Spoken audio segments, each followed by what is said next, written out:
Hey there, Holly Hill family. It's Elijah here. Thank you for watching this sermon preview for our sermon this upcoming Sunday.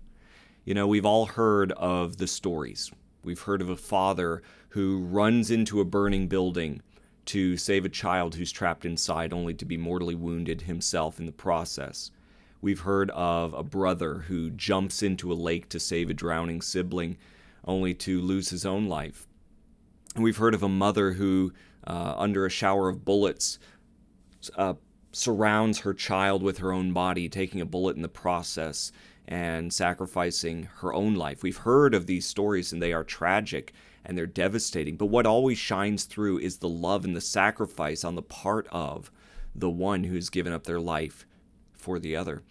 That's why Jesus said in John chapter 15, verses 12 and 13, he says, "This is my commandment, that you love one another as I have loved you. Greater love has no one than this, that someone lay down his life for his friends." Jesus said this is the greatest form of love, to sacrifice and to submit with your very life. You know, and the reason Jesus could say this is because this is exactly what Jesus did. 1 Peter chapter 2 verse 24 tells how he sacrificed his life for us. It says he himself bore our sins in his body on the tree, that we might die to sin and live to righteousness. By his wounds you have been healed. So Jesus gave up everything so that we could live, so that our sins could be forgiven.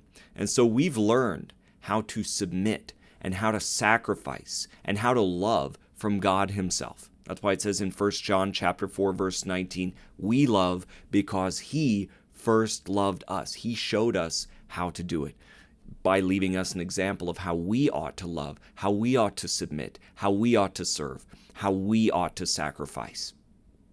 So because Jesus submitted for us and he loved us to the point that he showed us what true submission and love looks like, we then can do the same. Jesus said in John chapter 14 and verse 15, "If you love me, you will keep my commandments." And in Mark 8:34, he said, "If anyone wants to follow me or come after me, let him deny himself, take up his cross, and follow me." A cross is an instrument of death, that which puts our own desires and will and all of these things to death so that we can follow after Jesus. So remember, Jesus said, if you love me, you will keep my commandments. So because Jesus loved us and submitted for us, we ought to love him by submitting to him as well. That's what we're going to be talking about this Sunday.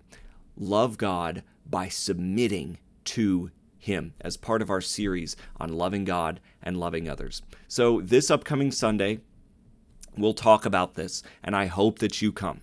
I hope that you personally come. I hope that you bring your family. I hope that you bring your friends. Let's all come and worship God and hear about God's love for us and the way we can love him by submitting to him. We look forward to seeing you on Sunday. We love you all, and we'll see you very soon. Bye-bye.